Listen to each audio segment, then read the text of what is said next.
Hello दोस्तों, लेकर आए हैं आपके लिए क्लास 12 का एनसीईआरटी मैथमेटिक्स का सॉल्यूशन। ये लास्ट चैप्टर है प्रोबेबिलिटी। तो इस वीडियो के माध्यम से हम जो है प्रोबेबिलिटी पर बहुत सारा वीडियो, पहले एक वीडियो मैंने दिया है जिसमें 13.1, 2, 3 मैंने कवर किया है और 13.4 में भी मैंने कुछ बात उसमें बताया है लेकिन अधूरा था, तो मैं सोचा कि इस वीडियो के माध्यम से कंप्लीट कर देते हैं। तो चलिए आज की क्लास में हम इस वीडियो को शुरू करते हैं। 13.4 में बताया गया है कि ये जो जांच करना है कि प्रायिकता बंटन, जो प्रायिकता बंटन दिया हुआ है ये यादृच्छिक चर के लिए संभव है या नहीं। तो देखिए यादृच्छिक चर के संभव होने के लिए देखिए ये जो प्रोबेबिलिटी दिया हुआ है इसका योग 1 होना चाहिए, ये नीचे दिया हुआ 1 होना चाहिए, नीचे दिया हुआ 1 होना चाहिए। अगर एक होगा तो ये संभव है, अदरवाइज नहीं होगा। तो आप देख पाएंगे कि यहाँ पे इसको सबको जोड़ेंगे तो इसको आप एक नंबर में ये सबको जोड़ेंगे तो 1 आ रहा है, इसका मतलब ये यादृच्छिक चर प्रायिकता बंटन के लिए यादृच्छिक चर संभव है। यहाँ पे आप देखेंगे 2 नंबर में तो इसमें एक निगेटिव टर्म दे रखा है, इसलिए प्रोबेबिलिटी का वो निगेटिव नहीं होता है, इसके लिए ये प्रायिकता बंटन के लिए संभव है ना, प्रायिकता बंटन में यादृच्छिक चर के लिए संभव नहीं है। दूसरा अगर हम बात करते हैं तो दूसरा बात करते हैं कि ये 3 नंबर, तो इसको आप जोड़ेंगे तो 6 2 8 1 9, ये भी नहीं होगा। अगर पॉइंट में देखेंगे तो ये 0.9 आएगा, तो इसका भी जो है 1 आना चाहिए, नहीं है, इसलिए आपको सिर्फ नीचे वाला देखना है, तो इसलिए ये 1 नहीं हो, इसलिए प्रायिकता बंटन के लिए संभव नहीं है। तो आइए हम क्वेश्चन नंबर दूसरा देखते हैं। क्वेश्चन नंबर दूसरा जो है 5 लाल और 2 काले गेंद है और यादृच्छिक 2 गेंद निकाली जाती है, तो काले होने की गेंदों की संख्या को व्यक्त करता है, तो एक्स का संभावित मान क्या होगा। तो एक्स का संभावित मान देखिए, काले का संभावित मान पूछा है, तो देखिए काला जब 2 को है तो या तो पहली बार निकालेंगे तो 0 निकलेगा, नहीं निकलेगा, मैंने हो सकता है नहीं निकला, फिर कहीं दूसरे बार में 1 निकल गया, तीसरे बार में हो सकता है दोनों निकल गया हो। तो इसका जो है नंबर ऑफ जो है रैंडम जो है वेरिएबल जो होगा यानी यादृच्छिक चर होगा, तो ये होगा 0 1 2, 0 1 2 हो जाएगा। तो x का संभावित मान आपका क्या होगा, 0 1 2, यही आपका होगा। तो ये जो है x का संभावित मान हो गया। और अब पूछ रहा है कि यादृच्छिक चर के लिए संभव है क्या, यादृच्छिक चर है, तो बिल्कुल है ये, क्योंकि ये जो है इवेंट जो है क्या हो रहा है, पॉजिटिव में आ रहा है।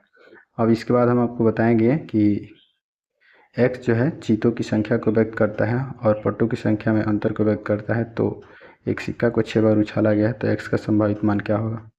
अब देखिए चीत की संख्या हो सकता है 6 आया हो, 5 आया हो, 4 आया हो, 3 आया हो, 2 भी 1 भी हो सकता है, तो उसको मैं यहाँ पे देखता हूँ। देखिए अब जब 2 की जब बात किया जाएगा तो हो गया पट। अगर मान लीजिए कि इसका मतलब है कि जब चित 6 गो आया हो तो पट नहीं आया, 0 आया हो, अगर जो है चित जो है 5 आया हो तो इसका मतलब पट जो है 1 आया होगा, अगर ये 4 आया हो तो ये 2 आया होगा, इसका मतलब ये 3 आया हो तो ये भी 3 आया होगा। अब मान लीजिए हम 2 यहाँ इसलिए नहीं लिखें कि यदि ये 2 आया हो तो फिर ये कितना आएगा, 404 यहाँ पे लिख रखें। तो आप देख पा रहे हैं दोनों का आप डिफरेंस देखेंगे, दोनों का अंतर देखेंगे, तो ये 0 में 6 होगा, 5 में से 4 1 घटेगा, 4 यहाँ पे, 4 में से 2 घटेगा 2 और 3 में से 1 घटेगा, सॉरी 3 में से 3 घटेगा 3, 0 होगा। तो इस तरह से इसका संभावित मान 6 4 2 0 होगा। तो ये अंतर को व्यक्त करता है, तो x का संभावित मान ये हो सकता है ये नीचे वाला, ठीक है।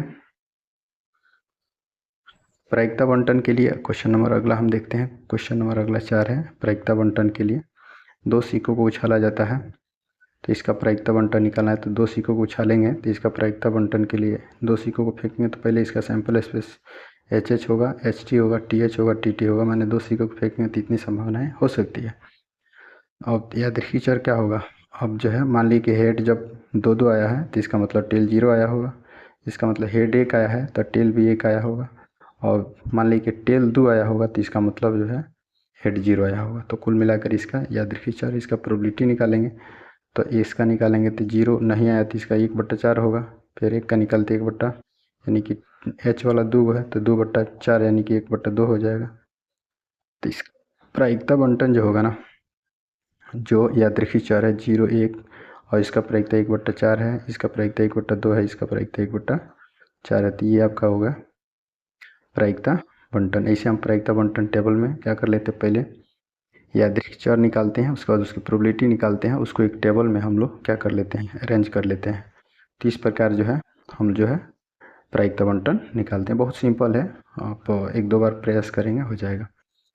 13.5 में हम देखते हैं, इसमें जो है थोड़ा दूसरे टाइप से क्वेश्चन है। तो इसमें सफल होने की प्रायिकता पूछा गया। कहने का मतलब एक पासे को 6 बार फेंका जाता है, तो पासे पर सम संख्या होना एक सफल माना गया हो, तो इसकी प्रायिकता क्या होगी कि 5 सफलता हो, न्यूनतम 5 सफलताएं हो, और जो है अधिकतम 5 सफलताएं हो, ये होगा।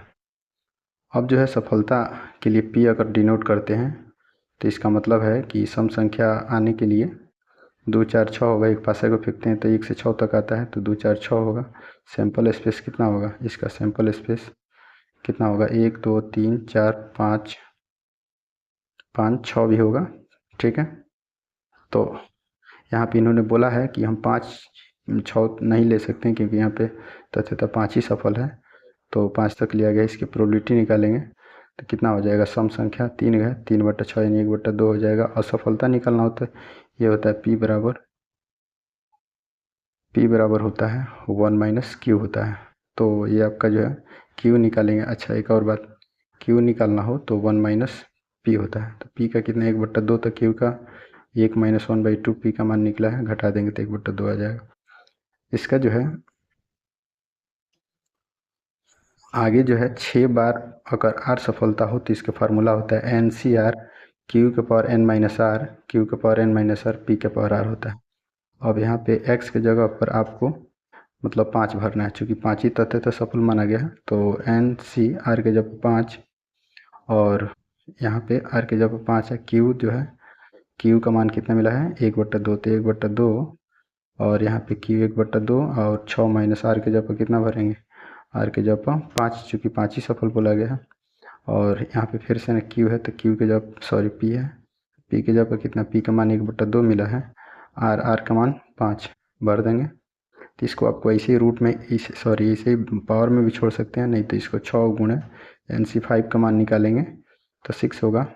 चूँकि NC है ना 5 जो है 1 होता है, पर कॉम्बिनेशन का क्वेश्चन है, और इसका जो है 6 - 1 1/2 होगा, और 1 के पावर 5 1 के पावर 5 रहेगा, बेस सेम है, पावर जोड़ देंगे तो 6 गुणे 1/2 के पावर 6 होगा। इसको गुणा करेंगे 6 बार तो आपको 64 हो जाएगा। तो कुल मिला के 6/64 यानी कटा देंगे तो 3/32 हो जाएगा। ऐसे ही जो है न्यूनतम 5 सफलता को प्रदर्शित करता है। तो न्यूनतम 5, अधिकतम ज़्यादा हो सकता है, तो न्यूनतम 5 यानी 5 ही हो सकता है, 6 भी हो सकता है।